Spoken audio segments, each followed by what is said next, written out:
Hey everyone, this is Josh back with Cardboard Chronicles. Today I'm joined by Peter from SGC. There's been a lot of discussion in the hobby recently about SGC and their emergence, so I just went straight to the source and grabbed one of their employees there and brought him on for an interview. How's it going, Peter? It's going great, Josh. Thanks so much for having me on, man. Yeah, man, really excited to have you on. I appreciate you spending the time with me today. So why don't you start us off? Tell us about yourself and your role at SGC. Sure. So I started at SGC about 2 years ago as a pretty young guy. It was probably my second job out of college. And when I joined SGC, I was just shocked that you can honestly get paid to do what I'm doing because it's something that I've loved to do my entire life. To be totally honest with you, Josh, you could be an employee of SGC and you'd make a great one because all it really takes is a passion for this hobby and hard work and dedication to the people, the audience that we're serving. So, like I was saying, I started 2 years ago. I took a very entry level position. I just kind of said to myself, I'm going to work as hard as I can to succeed at this company because I never have to go back to working in luggage again, to be totally honest with you. So, the rest is kind of history, man. It was just a gradual, kind of moving up the ladder, I guess, as the company has grown. One thing I really appreciated about SGC from the time I walked through the door is that, like I said, I was a really young guy when I started there, and my voice was heard from day one. They knew that they were dealing with a collector. They knew that, hey, this is a company that's really had a good grasp on the vintage game, but we may not know as much about modern and what how these people think. So from the second I walked in there, to be honest, I was very vocal about my opinions and what I think needed to change. I needed to kind of evolve, and I was heard, to be honest with you. And as the progression kind of continued, I think that my voice became a little more heard as time went on, and eventually, where I'm at right now, I'm kind of leading the charge here. So it's been great. So you touched on it a little bit, but why don't you tell us about your background in the hobby specifically so we can Sure. get an idea about you? Totally, man. So since I could remember, and I mean that literally, I have just been a collector of everything, the most passionate collector of everything. From a very early age, I was going to baseball games. Literally, I mean, it sounds crazy, but probably a 7 p.m. game. I'm showing up at noon. The first hour is a catch with me and my dad outside the stadium. The next hour, we're waiting by the bus to catch the players going in. And then, from there, we're watching batting practice, getting autographs, and then we're going to the bus after the game to get more autographs. So from literally the time that I can remember, I was just such a big sports fan and such a collector. My best memories as a kid are going to my local card shop and just hanging out with the owner. And then I had moved when I was a child from New York to Florida. I found a new card shop that I would hang out at. So, pretty much since I can remember, I've just been a crazy, I was an autograph kid and then I evolved into a card kid. And from there, I learned a lot about the industry as I got older. It wasn't only, like a lot of people, you love it for the fun, but then you realize, okay, well, I can have fun, but I can also not be losing money. In fact, there's actually some money to be gained. So, like all of us, I've kind of learned a lot as I went. And by the time I got to SGC, to be honest with you, I was more like a lot of kids are into modern stuff. And when I got to SGC, I was just absolutely amazed by what I was seeing, as probably you would be as well, and everyone you have on the show would be, because we really do see some of the most amazing pieces, out there. And that's pieces that are 120 years old, and that's the Prism draft pick Zion Black Prism 1 of 1 we just graded. It's just unbelievable. And I happen to have a job where when I started with the company, it was my job to decide what your cards were called. So everyone's focused on the grade, obviously. That's the most important part. What is the number going to say that's on my SGC holder? What you may put a little less attention to is what we're calling the cards, but it is easily just as important. Because if we're giving a 10 to something, but we're not calling it the refractor that it is, that means a sale can be conducted on the grounds of this not being a refractor when it is a refractor. And then you turn to SGC and you say, well, why'd you mislabel my card? So it's a really important job. But in that job, pretty much everyone that walks into SGC, if you want to step into that research role, you better become a card expert. And that means you better know all the parallels of Panini Prism this year, but then you also better know the difference between an 1886 Old Judge tobacco card and an 1888. And I could tell you what that difference is because that was my job. But that's kind of the really interesting um, crossroads of the modern vintage game that I learned from being in that position. And I think that the key to the company's success is to provide our employees with that same level of passion that I know I had when doing it. And I can tell you, man, one reason I think we have been so successful is our staff is a very passionate group of guys. Very, very passionate. I'm more of a coach, honestly, than I am like a traditional boss of a company because these guys, I mean, we bring in the mail and the mail's been very good lately, as you might assume from seeing some of the chatter online and things like that. I mean, it's like we like applaud. It's like we're pumped to see it every day, and we'll have the same three guys opening packages that we did, just a few months ago, but they were used to opening, let's say, I don't know, 20 to 30 orders a day. Now we're looking at 120 to 150 orders a day. So our volume is way, way, way up with, to be honest with you, the same amount of guys that we had not so long ago. So that's really been the challenge. It's the fact that COVID is kind of thrown into this, the untraditional way that we have to almost make do with what we've been given rather than kind of have our destiny in our own hands. But I can tell you, man, we are fighting every day to just, not only keep up, but hit our turnaround times and maintain that same level of customer service during this crazy time. So yeah, sorry for the ramble, man, but I'm very passionate about my company, and you'll get a lot more of those monologues there because I love talking SGC. That's awesome, man. I love hearing that you're an actual collector, and it's cool for us to kind of like see behind the curtains a little bit. I do want to make a comment about the message boards, kind of like chattering about you guys like potentially paying people to talk about your stuff, and I wanted to make it very clear that this interview is completely on my own basis, and you guys are not paying me. This is simply for an educational purpose to make the hobby more educated on what SGC is doing. And I just thought like there's just been so much attention to it recently. I thought it was important to kind of do this right now. So this is just two guys talking cards on an interview. So just to be totally and transparent with everyone, because we have nothing to hide at SGC. Like we are you. It's for the people, by the people. We're collectors. It's not news to me that we've heard some stuff that if anyone could change anything about SGC, maybe I'd put a hologram on the label. We're listening. We're right in tune with you. And it's not like these other companies that get very comfortable and they're too big to fail. We want to evolve. Um, and I can tell you that anyone else who's, speaking the good graces of SGC is legitimately doing it because they want to take over this hobby. This hobby has been owned by two companies for a very long time. And we're here to say that our company does it differently. You might not be used to our company. You might not be used to the look of the holder, the website, the experience. I don't blame you. You haven't used us before, but we are going to get better. We are going to improve. And I can promise you right now, Josh, that there are a lot of collectors that have not only taken the leap, because that's the hardest part, but the only thing that might be as hard as that is having them come back and having them happy with their experience, whether they like the grades or not, at least they knew they were fair. I mean, so that's what I want to tell everyone. These guys are not paid out there. These guys are looking to is essentially what they're doing is they're looking to hop on board. They're looking to be a part of something that changes the hobby that they've loved their whole life, like I have. Now, I'm fortunate enough where I'm a full-time paid employee of SGC, and I kind of have both worlds. But make no mistake to anyone watching, we want you to join us. You get on board. You give me a call. I will surely answer it. We have a very a great staff that wants to work with you. And as far as that goes, all it takes is you saying, I want to start bulk subbing with you.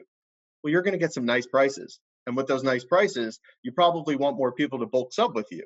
So when that happens, you might want to put on that SGC hat and that SGC shirt and say, go SGC. That is the plan. Wake up, people. We're growing there's a movement here. That's how we look at it. So as far as that goes, you are surely not paid by me, Josh, nor is anyone else. I mean, I'm excited just to have this interview just so we can have some competition, right? So to that end, what what are you guys going to do? What are you doing differently now? And then, like you said, what are you planning for the future that's different and hopefully better, improvements on what PSA and BGS do? Sure. So the first one that I just comes to mind because it's very, very different is the fact that it's been pretty well known at this point that SGC takes high resolution images of all of your cards when they're graded. And what that means is that we are growing a massive database on the cards that we're grading. And in addition to that, we're supplying those cards to our customers free of charge. So that comes with the service. I can tell you that doing something like that may seem rather simple, but it is the opposite of that. We went through a lot of growing pains developing the system. I mean, we had an employee whose full-time job was to build the application that allows us to do this. In addition to that, we have a full-time employee whose job it is to image these cards. I remember at the infancy of the program, we were taking these images on like one of the old pole scanners, whoop whoop. It took forever. I mean, we had to be 5 days early on turnaround time just to get the orders out in time past the imaging station because it was so difficult to do. And I can tell you that grind, I'm just not seeing it with some of our competition. I can't speak to what goes on behind closed doors, obviously, and I hope it does change as a legitimate, lifelong collector and hobbyist. But that those wheels are always spinning in our heads how we can be better. I would say the imaging. As far as what else, I mean, let's face it, turnaround time for some of our competitors is really just a word. It doesn't mean anything at all. Like it's just a word. It's just that's what we call it. It's turnaround time. So 20 business days becomes 45 business days, and 45 business days becomes, I don't know, I hear horror stories where it's 14 months and people haven't gotten their cards back. So I think the biggest thing there is that we actually, we don't BS our audience, our supporters. If it's going to be a 20-day turnaround time, we're going to do everything in our power to get that order out 20 days late. And you know what? If it's 2 business days after that 20, we feel like, well, we should have gotten out on 20. We have to change it up so that we're hitting that. It's really just an overall mentality, man, where we're putting the collectors first. We serve you. You don't serve us.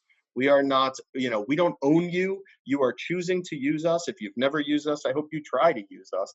Because if you don't like what I'm saying, then I'll never have you. If you don't want to jump on board now, maybe you just don't think like we do. But simply, I can just promise you that sometimes I even want to make, not to get off track here, but I almost think in my mind, how can I get the message out on the work that we do behind the scenes? And all joking aside, I thought to myself, maybe we come out with some corny video where it's like, "Hi, I'm Josh. Like, I ship your packages. Hi, But it's like people should know that these are guys. These aren't, our customer service is not offshore. Like this is a real. We are privately owned, and we're, to some extent, even though our brand is international, even it's still a small business. We're looking to make it huge. But as we go to make it huge, I can promise you what we'll never lose sight of is that we can't be comfortable and we can't take the support that we have for granted. Because to be honest, that's why we have the support we do. It's because people look, at the other guys and they say, I don't like how I'm being treated. I don't like the way they do business. So we're here to hopefully lapse them at some point because we're not thinking small here. We're thinking big. And we're going to need everyone to do it. And we hope that this is a movement that continues and the momentum only grows. I have a question about the turnaround times. That's obviously the hottest topic, I think, and probably the biggest benefit that you guys provide.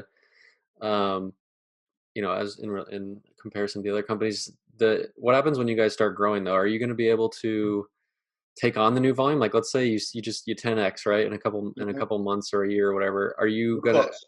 We're hire close. more? Like, how does the hiring go? How do you like grow? How do you expand this? Because I feel like from PSA especially, we just kind of hear this like, oh, we can't hire more. We're just kind of stuck with this backlog. How are you guys Right. going to address that? Well, I can tell you that makes no sense. We can't hire more. I don't know what that means. I don't know if there's a law in the state of California that says that you can hire a certain amount of employees, but I wouldn't think there is. So you can hire more. I can tell you right now, just to give some insight into what's going on in the SGC world behind the scenes. So obviously, like I've mentioned, we have a lot of business. And what we want to do is bring in a group of 5 employees at once, 10 employees at once, and just start cranking these guys into our, put them in the model to make them just perfect SGC employees. What's made that very difficult is that, like all companies, we have a space, and that space is limited. And with what's going on these days, I can't put 2 guys shoulder to shoulder working on an order at the same time.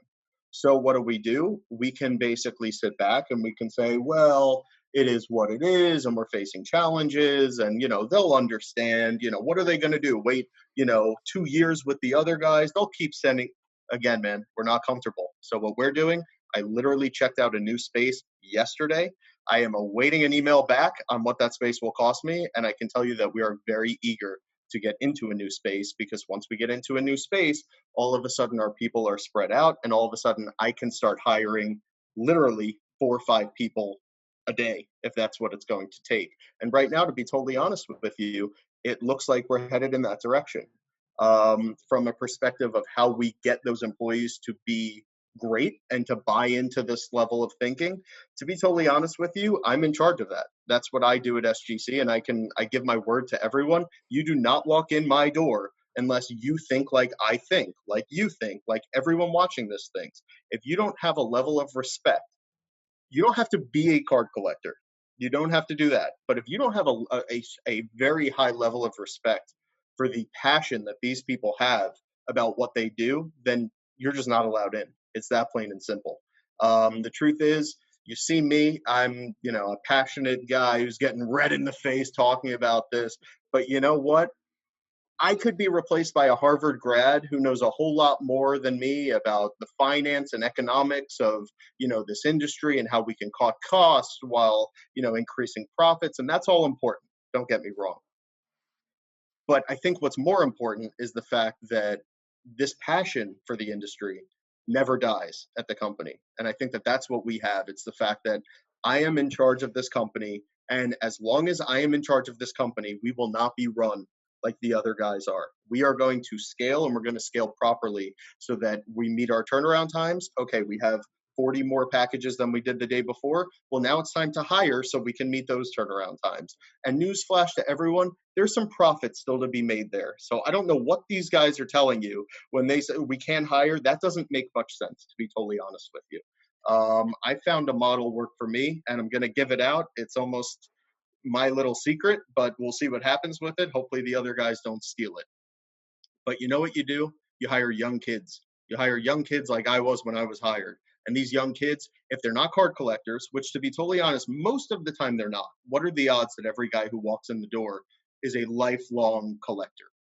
But what they are is they're sports fans. And when you get a big Zion Williamson fan in who's 19 years old and doesn't really know what he wants to do in life, he knows he's a smart kid. Most of the guys have they're college educated, but they look at it and they're like, I'd love to work in sports. And then I teach them cards. I teach them that you see this Zion Williamson card in R10, well, that's worth X amount now. If he breaks his leg, you can count that that's going way down. If he, has a season of triple doubles, you can count that that's going up.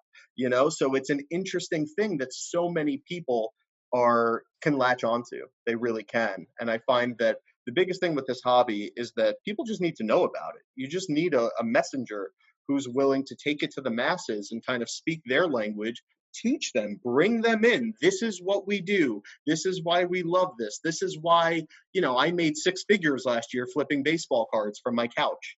And I think that from there, you convert every fantasy football player into a passionate card collector. And that's kind of what we're trying to do. That's our mold. You get them in young, you fuel their fire in cards, and from there, the sky's the limit. Because I can tell you, man, my employees, believe me, these guys are working weekends right now. They're working 10-hour days, not because I tell them to, because they don't want to leave the office. They don't want to go home because they know what an important time this is for us. So the counterbalance to that question is, how focused are you, and what are you doing to maintain the sanctity of the grade? Because there's always been rumors floating around that people are paying extra to get higher grades. There's always been this like, oh, they're grading tougher at this time than they were before. There's a lot of that. Can you Right. please speak to that? Give us some behind the scenes. What is it like at SGC? What are you doing to maintain fairness and unbiased grading on your cards? I That's a great question. First off, right off the bat, I don't know if anyone is. I can't speak to again what goes on with some of our competitors at all. I can only speak to what I see, and to be totally honest with you, Josh, I don't pay that much attention to our competitors. I simply don't.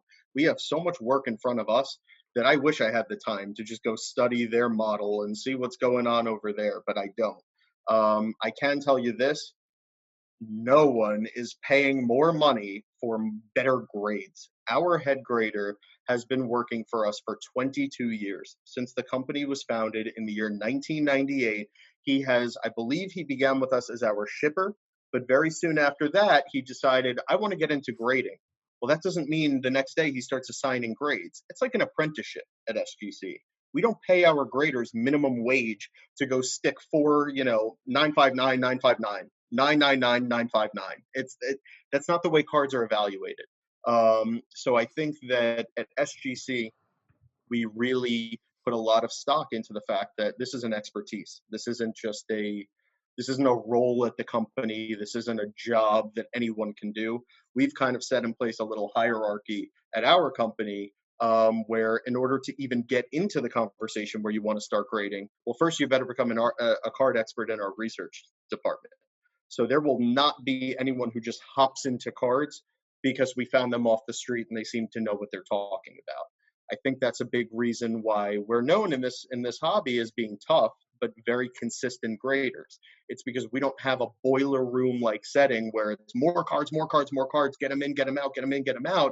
It's more of, hey, maybe we should look at that one again because I was really focused on left to right centering, but top and bottom on Panini Prism can be very difficult. Let me just make sure that the Zion going out in a silver, the Zion Silver Prism is a 10 and not a strong 9.5. People notice that stuff too.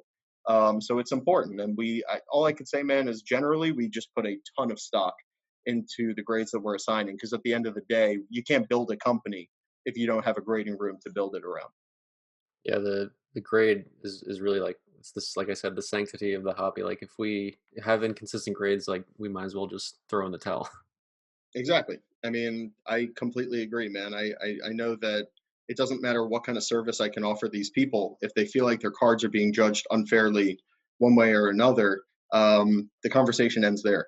Because what service are you buying?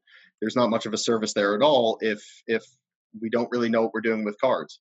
And speaking to that, I mean, we have been assigning grades to cards for 20 years, and most of those cards, to be honest with you, were vintage in the past, and we have numerous Honus Wagner T206s in our holder, a few Baltimore News Babe Ruths, which are worth anywhere between like $1 and $5 million.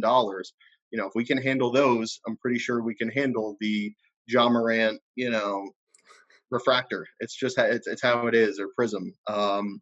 So yeah, we take it very seriously. I can promise everyone that. I really wish I could just bring you in the office and just show you everything because I'm so damn proud of what we do, man. I got to tell you, but hopefully this will help kind of let everyone know that SGC we're not run like a traditional business just trying to eke out as much dollars and cents out of you as we can. We want to grow in a really healthy and sustainable way. That's awesome, man. I love it so far. So I know everyone watching this is a collector, so they're gonna want me to ask questions from a collector. So let me try to get like a collector question at you. I personally have a lot of PSA and BGS cards. Hmm. That's just how it is. I don't own any SGC cards at the moment. Right. You guys are starting to interest me in certain aspects. Uh, why should I buy an SGC card or grade with SGC? What is it about like kind of your the community or maybe like it's like we have to make the leap, right? It's a really tough thing to like add a new label to your collection because all of us are very organized and we like things a certain way. Can you speak to like how you guys are trying to pitch and market to us as collectors to like make that leap? Like what are you guys doing to get us on board? Definitely. So the whole thing, this is one thing that I am very passionate about, and I don't know that everyone shares the same view. And what I've heard from the chatter going on online is that not everyone does feel the same way. But my thinking is that I'm here to tell you that SGC should become a part of your collection. If it is the only grading company that you decide to go with, all the power to you. I love you. That's great. I hope you come back for more grades soon. But that doesn't mean that you just dump these other companies. I mean, I would be lying. Like I said, I've been a collector my whole life. You don't think I've ever owned a BGS card before? Of course I have. And guess what? It's a cool holder. I like the card. Like, the card looks nice. It makes refractors look good. Um, it's not an all or nothing thing. It's just simply saying that you have a PSA 9, send it to SGC. Maybe we like it for a 9.5. They don't have a 9.5. Maybe it's a strong 9, and it could have gone either way, 9 or 10. The grader assigned a 9. Maybe our graders feel that a 9.5 is a more appropriate grade. BGS 9.5s, for example, that is, as everyone knows, a very common grade that they like to give out. 9.5, 9.5 is kind of their go-to for a lot of new wax that just comes out. And I think that at SGC, what they view as a 9.5 many times we feel is undergraded, and that's the way it is. We have crossover orders that I can tell you have 100% success rate, and then we have ones that have 0% success rate. Those are the more kind of the less common ones. But I would say if you give me 7 cards that you feel are strong BGS 9.5s, I could probably tell you that a few of them would bump. They probably would, simply because we grade a little differently. The only thing I can do is stand by the pride that we take in our work and the experts that we have in our grading room. And I can tell you that no one knows more about cards than these guys. You just don't. Like, you could show me the guy and I won't believe it, because I don't know as much about them. I learned a lot of what I know from them, and that's how it should be. When you're looking at a card to bump, the graders are like focused on the card itself and not like, because there's also like politics of like, oh, if these guys gave it a 9, why would I want to give you guys a 9.5? Then it gives you the perception that ours is easier. Is there any like politics around that? How does that work? I mean, that's a tough question to answer. I mean, there's no politics around it. Basically, the way that it works is, let's say we have a Pat Mahomes Prism rookie, 2017 Pat Mahomes Prism, and it's in a PSA 9. We're going to look at the centering of the card. We're going to look at the surface of the card. We're going to look at the corners of the card. Now, remember, we're not cracking the card out before we're looking at it, which means that there has to be substantial evidence there for us to tell us, okay, we can crack this card out, because you can't go back. So in other words, if you gave me that card and your minimum on it was a 9, we better be sure that, or excuse me, your minimum on it was a 9.5, we better be sure that that card is going to grade a 9.5 before cracking it out. So that, I believe, is actually a reason why more cards don't cross. It's simply that we can't have the look that we'd love. We'd love to have the card raw and to be able to really loop every part of the card.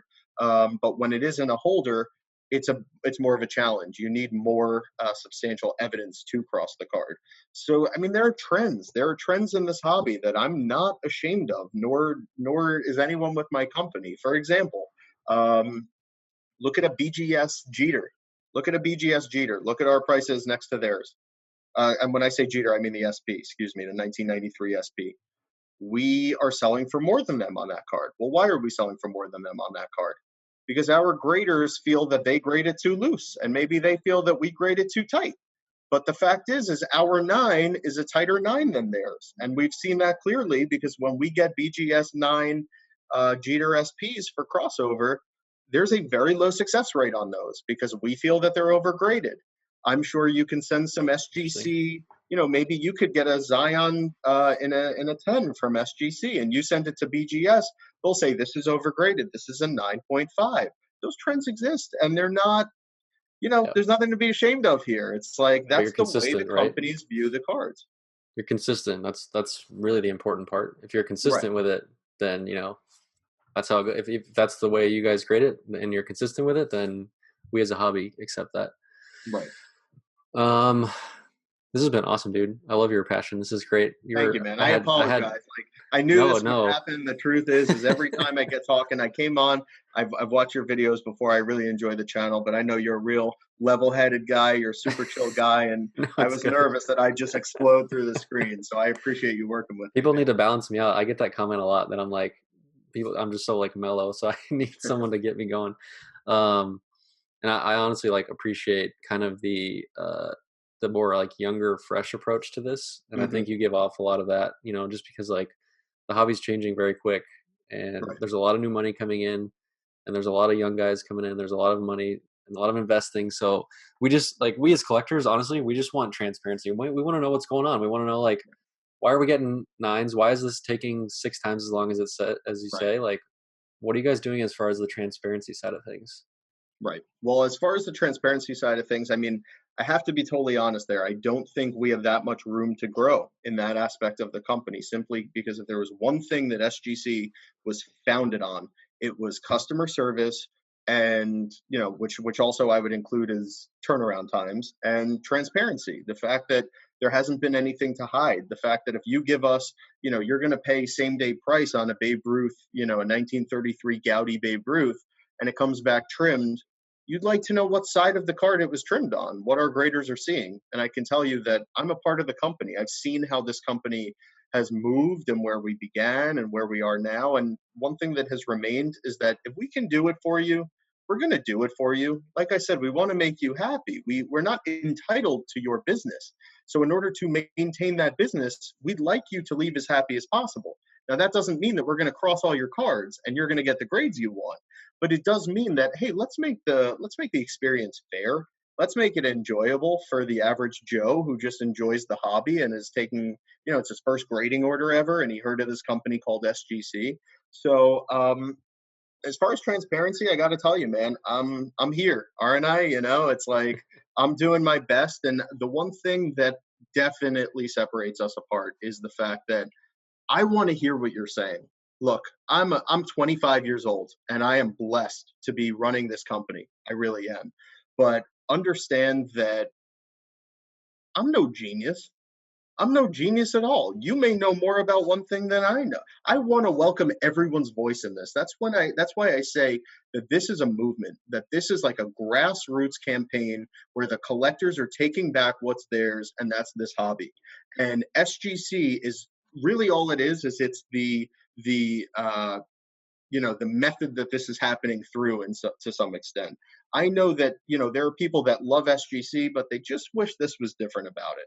I don't blame them. I wish there were things that were different about SGC, but we're getting there, and we will get there, and we're going to get there as quickly as possible. This isn't a stiff arm. We'll do it, but not today. This is like, look, I have the resources in front of me, the staff in front of me. It's very important. I keep getting cards out, but when we're managing all of that absolutely perfectly, I can promise you we are not. Mhm. There's no such thing as comfortability in the world of SGC. It's just growth, and we're almost the Tesla of the card grading company. We like card grading companies. We like to think of ourselves as, because there's never a point where we're just comfy. It's always something. We decided, in the midst of developing, getting the pop report together, we decided, well, let's throw images at them. That's something that no one's ever done before, you know. So that stuff's not going anywhere. But I have collectors text me all the time that say you should post this on Facebook. Guess what? I post it on Facebook. Like literally, that's the way it goes. Like if they want to see it, I'll post it on Facebook. I mean, the truth is, Josh, something tells me that this won't be the last time we talk, man. And you have quite a following. And to be totally honest with you, I value what you have to say. If you texted me and you're like, "Hey, man, you guys have been marketing this. There's a huge group of collectors that are really hot on this product. You have anything in house that you could throw up on social media?" You know what I'd probably say? That's a good idea. Yeah, I probably should do that. So it's just an unhealthy way of thinking to say, to kind of hold ourselves so tight and not kind of release what we do to the world and let everyone join, because that's why people think these people are paid. They're texting me. They're bulk submitters who have received my phone number, and I want to give it out because I want to be better. That's the way it works. They're saying to me, we should do this, we should do that. And I can tell you a lot of the times I'm like, no, I don't think we should. Not the best idea in the world. Don't get me wrong, but a lot of really smart guys, really successful guys, love cards, and I want to hear what they have to say, because they're just as Yeah. important to this hobby as any of the three grading companies are. Without them, this hobby just it crumbles. No one's buying cards, and everyone's stuck with them essentially. I'm sure you've seen a lot of chatter on the boards about like the trims cards and like Hmm. PSA and BGS having those cards in PSA and BGS slabs. How are you guys trying to get ahead of that and handle it? What are you guys doing in that? Right. So the only thing I can say is, again, I try to engulf myself in as much hobby chatter as possible because it's healthy that I'm up to date with the current events of what's going on and what my audience is feeling. But at the same time, I don't sit on these boards because I drive myself nuts, to be honest with you. There's a lot going on in the office that I have to take care of to not really have the time to participate as much. In other words, Josh, if I didn't have an official capacity with SGC, I would be a really passionate collector, just like you are, just like all your audiences. And I'd be the one that sits on the boards and keeps up with the boards and posts on the boards. But since I'm not, I don't have as much time to devote to it. But believe me, I'm not running away from that question. As far as the question of trimming, all we can do, and this is what I'm sure you'll hear from all three of the grading companies, I just think that ours carries actual weight because we can back it up with evidence. How can how can you account for, how can you basically ensure the fact that less cards are trimmed in your holder? Well, one is, let's make sure our graders know what they're doing. Let's make sure our graders know what they're doing. Two, let's make sure our very skilled graders who know what they're doing have the appropriate amount of time to be rendering, really, really impactful decisions on these cards based on their expertise. You could have the best expert in the world, but if he's on a time clock, and guess what? They're on a time clock. I mean, it doesn't take a genius to see that. If they're on a time clock, it's get it in, get it out. And that could mean two things. That could mean that cards that aren't trimmed are just getting the T because I whatever, avoid it. I don't want that issue. I don't need to see that on a forum. Or it's the opposite effect, where a card that has, substantial evidence of trimming at some point in its life comes up and it makes it into a 10 holder, something like that. And I think it's just time, expertise, a level of pride, consistency, and that all comes with just the best management of that particular area of your company that you can have. Yeah. And to be totally honest, that's where, I'm sorry, we kick your ass. I mean, we just do. I mean, I see what these guys do. They will hold a card that's worth $8 raw, and they'll put a grade on it. They'll put it in their graded stack, and then they'll take it back and they'll look at it again, and then they'll put it back in their grading stack, and then they'll take a look again, change the grade, and then put it back in their grading stack. This is a card that is worth less than the grading fee sometimes, but that's what you need. If you're not taking that pride in the grades, then we can honestly look ourselves in the eye and say that we're doing everything we can to ensure that the least amount of mistakes are happening. We're human, don't get me wrong, but if we're not going to do everything we can to avoid those mistakes, then how can we call ourselves, the best umpires in the game? So that's the take. Have you guys thought about doing any digital grading at all? We've thought about it. I'm not going to lie to you. We've thought about it. I think personally, I feel that digital grading it's very hit or miss. One collector thinks that it's the future of the hobby. The next thinks that it's the bane of the hobby's existence. It's really a controversial issue. It's like some days I think and I'm like, well, maybe that's what people would just grab onto. And other days I'm like, what are we going to have, like a robot? Like, what can you do? It's I almost think that there may be more mistakes. Using something like a digital grader, simply because it takes a collector to grade. That's why you can't just throw anyone in it, because you have to know, what does a rebacked tobacco card look like?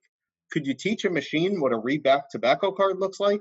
Maybe you could, but like, I'd rather hit my turnaround times than spend the next 7 years developing a robot that inevitably is going to be broken and not work at 100%, accuracy. Like I almost feel that it's hard to say. I'm even, Kind of like back and replay in forth sports, like how like in when replay in sports, if it's not, it's like obviously better. We have more accuracy in most, but people get more angry about it because when it is wrong, it's like, oh, you messed up one freaking time. I'm with you, man. I mean, the only thing as far as that goes, though, is with a replay in sports, I almost look at that like, I don't know. Again, I don't focus a lot of my time and attention on the other guys. I don't know what their grading room looks like. I don't know the tools that they use to grade. I honestly don't know a single training method that they use to get these people up to speed on grading. What I do know, though, is that at SGC, we use a VSC machine, it's called, quite often. I mean, if you have a card that's of any kind of substantial value, or there's substantial risk that the card may be altered, it goes right into that BSC machine. And what that machine basically is it's a machine. If I'm understanding, if I've heard correctly, it's like the FBI uses it basically to examine like forensics and things like that. And I've seen the machine at work, and it's amazing what it does. I mean, it blows up every pixel of the card into things about that big on a huge screen in our grading room.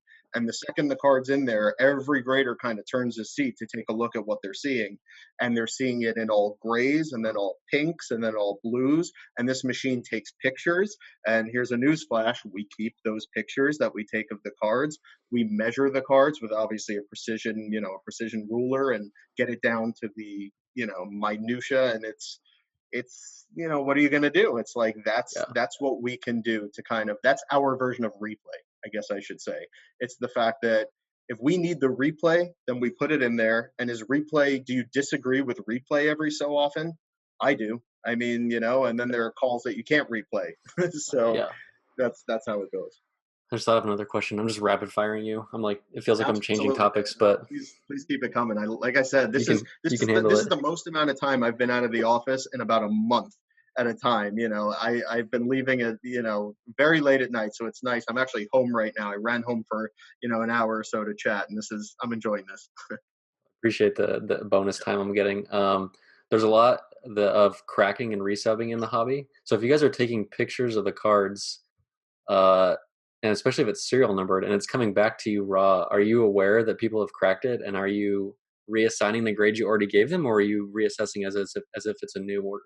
Good question. Well, the first answer I can give you is anytime a holder is cracked, it doesn't matter if we have evidence that it's the same card. We have to reassess it as if we've never seen it before. Now we can pull that knowledge that we've gained off seeing it the first time. So, for example, if we see the card the first time, and the second time, we knew we gave it a 9 the first time, we could have that in our head that when we first saw this card, it met our mint category, which probably could give you an idea of what the corners look like. And when you look at the scan, you can probably see that. My point is we have to reassess the card as if it's a blank slate, because the card could have been trimmed after we assigned that grade. But at the same time, there is also valuable kind of evidence to draw from that first opinion as well. It's not always an all or nothing type thing. But as far as knowing the grade from those images, it's kind of both. It's kind of both is the answer. And what I mean by that is I see it every day. Our graders will walk a card over, and they'll go and look at the image of the card when it was originally submitted. And I've seen before where they say, okay, this is the fourth SP Jeter I've seen by this guy, where the same exact cut is done, the same trim on the bottom. I'm done with him. And usually that means I give him a call and I say, look, we know you've switched up your account a few times. Stop doing Wow, this. And so wow, it's crazy. But at the same time, I don't want people to think that if you give me the Ronald Acuna, green tops chrome number 4 of 99, we gave it a 9.5. If you give it back, we're going to go look in our database and type in green Acuna, 4 of 95 tops chrome. It just simply doesn't work like that. It's almost evidence where if we want it, we can do some digging. But I don't want a misconception where it's almost that SGC, when you're giving me any serial numbered card, I'm typing it into this yeah, unbelievable database, and it's pulling you know like I said, no BS. It's really helpful, and it's helped us do a lot that we wouldn't be able to do without this database of images. But at the same time, it's not this. We're not computers, we're not machines either. So it's yep. kind of half and half, I'd say. All right, last question. I promise. No, Uh, like I said, man, this time has flown by. You told me an hour. I was like, oh my God, I hope I'm okay for an hour. I'm quite camera shy. And then all of a sudden Camera I'm done with shy. the last question. So All right, so let's say it's an that odd you've way sold of me. expressing camera shy. It is. Let's say that you've sold me an SGC, and now I'm interested. Where do you want me to go first? What website do I go to? Where do I get started? Where do I go find out more? Sure. How do I submit? Help me get started. Great. So basically, if this is the first time that you're ever using SGC, I would ask you to ask yourself one question, and that's: do you consider yourself kind of your average customer who's going to be submitting a 4 card order, a 28 card order, a 67 card order, once every 3 weeks? Or are you a guy where this is your livelihood? Where you are a dealer whose job is to get them in and get them out and get them on eBay and move the product. And those are two very different routes. For your normal, collector, I would say mid-level, card grader, go to the website. It's gosgc.com. You'll make an account. It's super easy. It's like username, password, and email. And then from there, you can start a submission immediately. And if you do feel like, you know what, I could be giving these guys 500 cards, every 2 weeks, that's probably send me an email. My email is peter@gosgc.com, and I can promise you I'll be pointing you in the right direction. We have some account managers with our team that share my passion for this, that are absolutely unbelievable of catering to every need that you have. Like I said, we want your business, so we want to work with you. So yeah, you can, like I said, I'm an open book, and you can email me directly if you'd like. All right, man. Well, I really appreciate the time. This was incredibly helpful. It's awesome to get someone, like I said, behind the curtains at grading companies, because we as collectors just want the truth, right? We just want to know that things are consistent, fair, and we want the truth. So I appreciate you giving us that today. And any last thoughts? Yes. So first off, Josh, I want to thank you so much, man, for taking the time to reach out and have me on the show. I'd love to come back anytime. It's been a pleasure. I do want to let your entire audience know that directly after concluding this, I will be making a discount code for all of them. That's basically called Josh CC, and that will supply them with 15% off their order for this weekend only. It ends Sunday at midnight. So as long as they type in that discount code upon the completion of their order, you will get 15% off off all of your grading fees, basically. Awesome. I'm gonna put that on the video. I'll get the video up tonight, and I will put that on my Instagram so that people know about that discount code. And that's awesome, man. Thanks for doing that. You got it, man. No, absolutely. Thanks again for having me. It was definitely fun. Thanks for putting up with me. All right, I'm interested to see SGC keep growing and more SGC cards out in the market. I'm excited. Absolutely, man. Me as well. Thank you. See ya.